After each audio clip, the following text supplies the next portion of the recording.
오늘의 말씀은 믿음의 강한 자와 믿음이 약한 자의 이야기를 다루고 있습니다.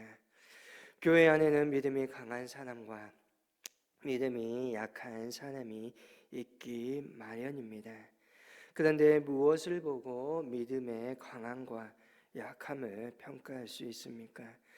그 기준이 무엇입니까? 예배를 얼마나 참석하였느냐? 기도의 생활에 얼마나 힘을 썼느냐, 얼마나 봉사하였느냐, 이것이 그 기준입니까? 보통은 이렇게 말들 합니다. 그러나 오늘의 말씀 속에서는 다른 기준을 제기하고 있습니다.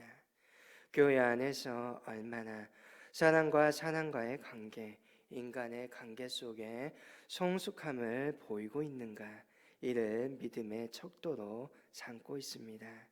다시 말하면 교회 안에서 얼마나 약한 형제와 자매를 잘 돌보며 감싸주고 있느냐, 이것을 그 사람의 믿음의 강함과 약함의 기준으로 삼고 있습니다. 특별히 흠이 많고 실수가 잦는 형제와 자매를 어떠한 태도로 대하고 있느냐에 따라서 그의 믿음의 진인을 진단할 수 있다는 것입니다. 그래서 약한 자들을 판단하지 아니하고 그의 주장이나 생각을 무시하지 않고 이해해주고자 노력하는 사람이 믿음에 강한 사람이라는 것입니다. 약한 형제가 걸려 넘어질까 염려되어 마실 것을 마시지 아니하고 하고 싶은 일도 하지 아니하는 사람이 강한 믿음의 사람이라는 것입니다. 그래서 강한 믿음의 사람들은 약한 사람들을 비판하지 말아야 하고 연약한 이가 실족하지 아니하도록 늘 조심해야 합니다. 특별히 오늘의 말씀 속에서는 거기서 더 한 걸음 더 나아가게 만듭니다. 1절에 말합니다.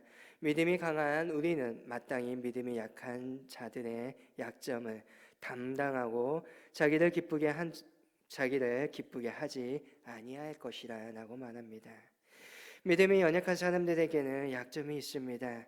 그래서 믿음이 강한 사람들이 그 사람들의 약점을 자기가 대신 담당해야 한다고 말씀합니다. 대신 담당한다는 것은 대신 짊어진다는 것입니다. 예수님께서 우리의 모든 죄를 위하여서 대신 십자가를 짊어지신 것과 같습니다. 다시 말하면 예수님께서 나를 대신하여 대가를 지불하셨다는 것입니다. 오늘 그 예수님을 따르는 사람으로서 예수님을 본받아 우리가 그들의 연약함을 대신하여 담당해 주어야 한다는 것입니다. 그러면 우리가 약한 자들을 위해 대신 지불해야 될 것이, 대신 해야 될 대가가 무엇입니까? 1절 하반절을 다시 보시게 되면 자기를 기쁘게 하지 아니할 것이라 되어 있습니다. 믿음이 강한 자가 약한 자를 위하여 치러야 될 희생의 대가, 그것은 바로 자기의 기쁨입니다.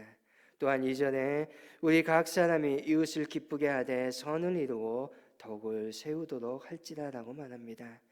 믿음이 강한 사람은 자기의 기쁨이 아니라 이웃의 기쁨을 구합니다.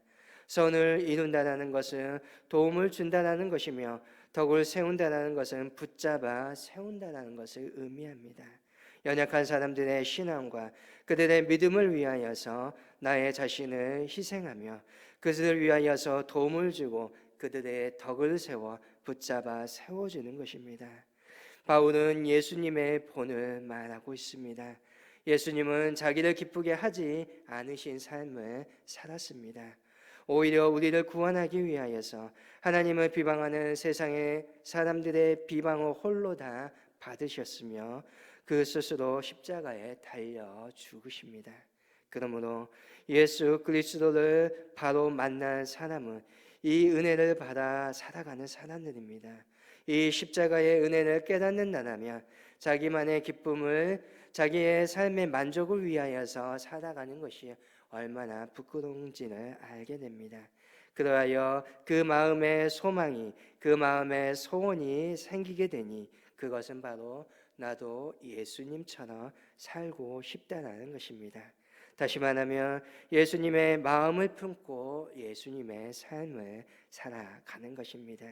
이렇게 예수님의 마음을 가지면 자연스럽게 예수님의 성품으로 내 삶이 바뀌어갑니다. 그리고 성령님의 인도에 따라서 성령의 귀한 열매들을 맺기 시작하는 것이지요. 어떻게 우리가 예수님의 마음을 품고 예수님의 성품을 담는 믿음에 이룰 수 있습니까? 사자는 우리에게 말합니다.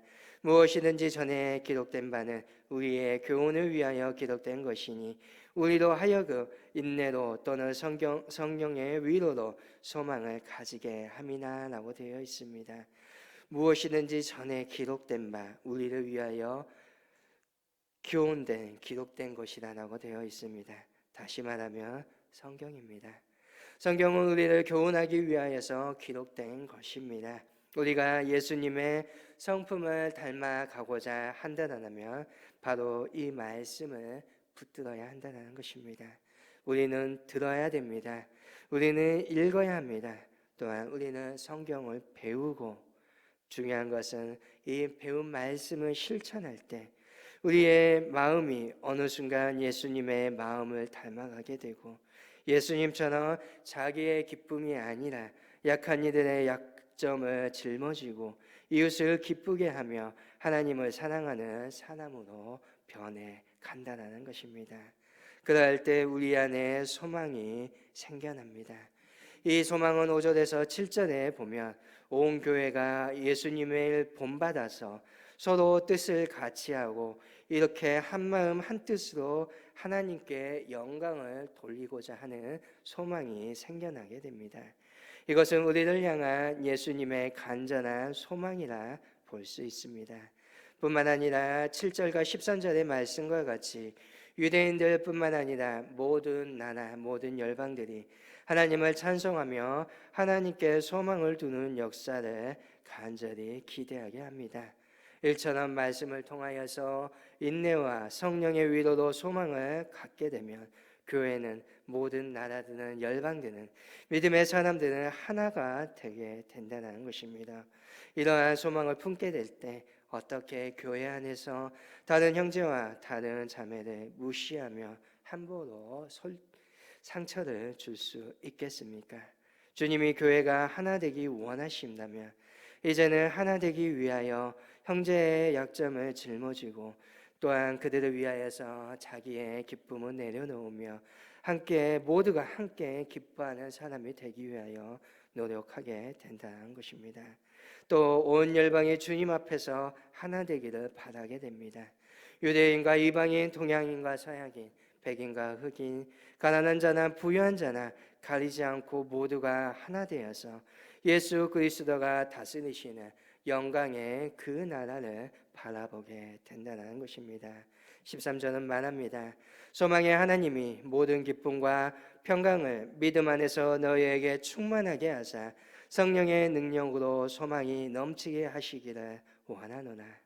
이 소망은 교회가 하나 되게 하며 더 나아가서 모든 세계가 주 안에서 하나가 되는 기쁨입니다. 주님은 이 소망을 우리에게 넘치도록 부어주사 이 나라, 이 하나님의 나라의 소망을 우리의 가슴 가운데 품기를 원하고 계십니다.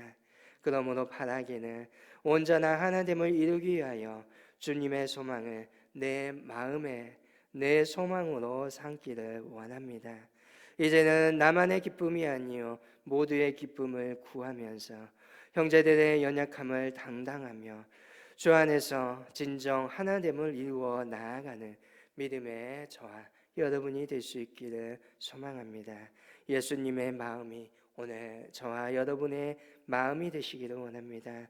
예수님이 추구하셨던 그 하나님의 나라가 오늘 저와 여러분이 추구하는 그 나라가 되기를 원합니다. 진정으로 예수님을 닮아가 예수님이 바라보셨던 예수님이 소망하셨던 그 소망을 오늘 나의 소망으로 삼고 이루어가는 믿음의 저와 여러분이 될 수 있기를 주님의 이름으로 간절히 소망합니다.